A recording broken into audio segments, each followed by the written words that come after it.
अस्सलाम वालेकुम dear students, how are you today? You will be fine, I hope so. आज हम बात करेंगे एमडी कैट के अपडेट्स के बारे में। सबसे पहले मैं बात करूंगा उन स्टूडेंट्स के लिए जो पिछले साल एमडी कैट पास कर चुके हैं और उनके एमडी कैट की वैलिडिटी है 3 साल, तो वो इस साल भी अप्लाई कर सकते हैं। लेकिन सवाल ये है कि आप जो नई अपडेट आई है उसके मुताबिक जो टोटल मार्क्स हैं वो 200 से कम कर 180 कर दिए गए हैं। तो लास्ट ईयर के स्टूडेंट्स जिनके मार्क्स 200 में से आए थे, क्या अब वो भी इन स्टूडेंट्स के साथ उन्हीं नंबरों के साथ चलेंगे जो नंबर उन्होंने लिए? तो यहाँ जवाब है नहीं। उनको अपने नंबर इक्विवेलेंट करने पड़ेंगे 180 के हिसाब से। तो 180 के हिसाब से वो इक्विवेलेंसी कैसे आएगी, उसके लिए मैं आपको एक कैलकुलेटर के बारे में बता दूंगा, जिसके जरिए से अपने आप मार्क्स कन्वर्ट कर लोगे और एग्रीगेट करने का तरीका भी समझा दूंगा। मैं आपको देने वाला हूं बहुत ही इंपॉर्टेंट किस्म की इंफॉर्मेशन जो आपके लिए बहुत अहम होने वाली है और आगे भी मैं देता रहूंगा ताकि आपके लिए फायदा होता रहे। इसके लिए चैनल को सब्सक्राइब जरूर कर लें ताकि आपको आने वाली हर मालूमात वक्त पर मिल सके। तो चलते हैं नई अपडेट्स की तरफ कि एमडी कैट होने वाला कब है। तो क्या बहुत जल्द होने वाला है? तो नहीं, इसका जवाब ये है कि अभी कुछ वक्त बाकी है। ये सितंबर के मिड में या उसके फाइनल यानी कि लास्ट वीक में होने वाला है। तो उम्मीद है कि तब तक हो जाएगा। अक्सरों का जो डेट है वो आगे की तरफ बढ़ भी जाती है। फिर आते हैं सिलेबस की तरफ। क्या सिलेबस में कोई तब्दीली वाकया हुई है? तो नहीं, सिलेबस में कोई तब्दीली नहीं है। तो जो आपने लास्ट ईयर में तैयार किया था, जो लोग पुराने हैं वो वही सिलेबस के साथ चलेंगे और जो पुरानी मालूमात बुक्स आपके पास मौजूद हैं वो नए स्टूडेंट्स भी इस्तेमाल कर सकेंगे। तो सिलेबस जो है वो बिल्कुल सेम टू सेम रहेगा। हाँ, एक बात जरूर कही गई है कि सिलेबस शायद कम कर दिया जाए, लेकिन इससे ज्यादा नहीं होगा जो इस वक्त तक मौजूद है पिछले सालों के हिसाब से। तो ये सिलेबस के बारे में पक्का पता कब चलेगा? ऑलमोस्ट मई के लास्ट वीक में ये पता चल जाएगा, यानी फाइनल सिलेबस अनाउंस कर दिया जाएगा। नेक्स्ट क्वेश्चन है कि पेपर होगा कैसे? तो पेपर कैसे होगा जी? पेपर यूनिफाइड होगा, यानी कि सब जितने भी आपके प्रोवेंसेस हैं उन सब के स्टूडेंट्स का एक जैसा ही ऑलमोस्ट होगा। ठीक है, ऑलमोस्ट इसलिए कह रहा हूं कि जो आप, क्योंकि किताबें मुख्तलिफ हैं, तो उन बुक्स में जो कॉमन क्वेश्चंस होंगे, चैप्टर्स होंगे, एमसीक्यूज कॉमन होंगे, उन सबको मिला लिया जाएगा और इस तरह से एक नया पेपर बनाकर सबको दे दिया जाएगा। तो यूनिफाइड होगा और ये होगा पेपर बेस्ड, यानी आपको जैसे आप सिंपल पेपर हल करते हो, जाओगे अपने असाइंड सेंटर्स में और जाकर वहां पर पेपर जो है वो आपको मिल जाएगा। बबल शीट्स वगैरह आपको फिल करनी होंगी और उसी तरीके से होगा जैसे कि पहले हुआ करता था, यानी कंप्यूटर पर नहीं होगा। और जैसा कि मैंने आपको बता दिया है कि मार्क्स जो होंगे वो कम होकर 180 हो जाएंगे। तो जो मार्क्स की डिस्ट्रीब्यूशन होगी वो कुछ ऐसे होगी, यानी बायोलॉजी में 60 और फिजिक्स केमिस्ट्री में 50-50। इसके अलावा इंग्लिश में 16 और लॉजिकल रीजनिंग के क्वेश्चन होंगे 4। इस तरीके से आपके टोटल हो जाएंगे 180 मार्क्स। इस दफा एक जो चीज काफी हद तक जो है वो लिमिटेड कर दी गई है, स्पेसिफाई कर दी गई है, वो है डोमिसाइल बेस, यानी कि आपका डोमिसाइल जिस भी प्रोविंस का होगा आप उसी प्रोविंस में ही अपना टेस्ट देंगे। इसके अलावा किसी दूसरे सूबे में या प्रोविंस में जाकर ये टेस्ट नहीं दे पाएंगे, जैसे कि पहले कभी कभी हो जाता था और उससे कॉम्प्लेक्सिटीज बढ़ती थी। अब तकरीबन चूंकि ये इसलिए होता था कि वो समझते थे कि किसी प्रोविंस के अंदर जो पेपर है वो इजी होता है, तो इसलिए वहां जाकर दे दें। लेकिन अब चूंकि यूनिफाइड है इसलिए सारा का सारा सिलेबस भी तकरीबन सेम होगा।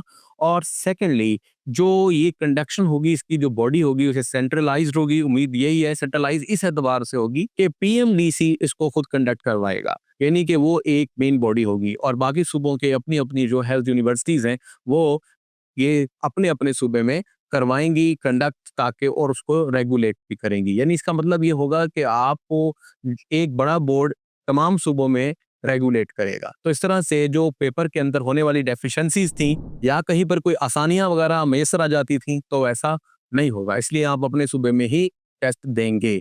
और बाकी जैसे मैं आपको बता चुका हूं कि टेस्ट अगर आप पास कर लेते हैं तो उसकी वैलिडिटी होगी 3 इयर्स। तो ये पासिंग क्राइटेरिया जो है वो इस तरह से है कि जो बीडीएस है उसके लिए आपको 50% लाजमी तौर पर सिक्योर करने होंगे और एमबीबीएस के लिए 55% सिक्योर करने पड़ेंगे एमडी कैट में। तब जाकर आप एलिजिबल होंगे to apply for the admission. अब क्वेश्चन है कि आपकी रजिस्ट्रेशन कब स्टार्ट होगी? तो रजिस्ट्रेशन स्टार्ट होगी ऑलमोस्ट जुलाई के एंड से और जुलाई के शुरू में तकरीबन पता चल जाएगा, यानी कि एडवर्टीजमेंट आ जाएगी, बता दिया जाएगा कि आपके अब रजिस्ट्रेशन स्टार्ट हो गई है, जो आपको ऑनलाइन करनी पड़ती है। और तकरीबन ऐसे करते हैं ज़्यादा बच्चे या फिर खुद भी जा सकते हैं। ये उस पर डिपेंड करेगा कि वो रजिस्ट्रेशन कैसे कर रहे हैं। तो अब बात करते हैं हम एग्रीगेट निकालते हैं फाइनल मेरिट का और इक्विवेलेंट मार्क्स निकालते हैं कि कैसे निकालने हैं। इसके लिए आपको जाना पड़ेगा उस लिंक पर जो मैं आपको दे रहा हूँ अपने डिस्क्रिप्शन में। और अब चलकर इसका एक डेमो भी देख लेते हैं। तो आपके लास्ट में जो मार्क्स आए थे 200 में से, यानी 200 में से जो आपने मार्क्स लिए थे, सपोज कीजिए वो हैं 180, ठीक है जी। इसके बाद इसे आप कैलकुलेट करेंगे तो आपके पास मार्क्स आ जाएंगे 162, यानी कि ये अब आपके मार्क्स हैं। ऐसा करते हैं 180 नहीं करते, हम 190 रख लेते हैं पूरी कैलकुलेशन के लिए, तो ये बन गए 171। ठीक है, 180 में से 171 हो गए। इसके बाद आगे चलते हैं तो हमारे पास सपोज कीजिए ये हो गई थी मैट्रिक। अब मैट्रिक में सपोज कीजिए आपने नंबर लिए 1000, ठीक है, और टोटल मार्क्स थे आपके मैट्रिक के अंदर 1050। और फिर इसके बाद एफएससी के अंदर आपने जो लोग ओ ए लेवल करेंगे तो वो अपने मार्क्स ऐड करेंगे। ठीक है, ये एक यूनिवर्सल है, सबके लिए इस्तेमाल हो रहा है, तो इसलिए इसमें टोटल मार्क्स भी दिए गए हैं। अब इसके बाद वन एफएससी में आपने ले लिए, दोबारा से हम कह लेते हैं 1000, ठीक है, और आपके 1000 आपने लिए और टोटल मार्क्स आपके हैं 1000 एंड, ठीक है, 1100। और एमडी कैट में जैसे मैंने अभी आपसे कहा आपके मार्क्स अब बन गए हैं 171, तो हम 171 पुट कर देंगे। और एमडी कैट के टोटल मार्क्स जैसे कि हैं 180, तो आप लिखेंगे 180। ठीक है जी, इसे आप कैलकुलेट करेंगे, ये बन गया 93.3874। ये एग्रीगेट तकरीबन 4 डेसिमल तक ही होता है, तो ये मैंने आपको यहाँ पर दिया है। तो इस तरीके से आप पूरा तरीके से दोनों के दोनों कैलकुलेटर इस्तेमाल कर सकते हैं। वो स्टूडेंट्स जिन्होंने एमडी कैट का टेस्ट दे दिया है वो तो अपना मुकम्मल तौर पे एग्रीगेट कैलकुलेट कर सकते हैं, और जिन्होंने अभी एमडी टेस्ट नहीं दिया वो अपने मैट्रिक और एफएससी के एतबार से कैलकुलेटर में अपने मार्क्स पुट करें और फिर देखें कि वो एंट्री टेस्ट के अंदर कितने मार्क्स लेते हैं, कंसीडर करें, उस कंसीडर कर कर आप उसमें ऐड करें और देखें कि आपको एग्रीगेट बनाना है। तो एग्रीगेट तकरीबन 95 के करीब आपका पहुंचना चाहिए। दुआ करता हूं कि सारे लोग एमबीबीएस में चले जाएं, लेकिन ये है कि हमेशा ऐसा नहीं होता, इसलिए मुकाबला तो करना ही पड़ेगा।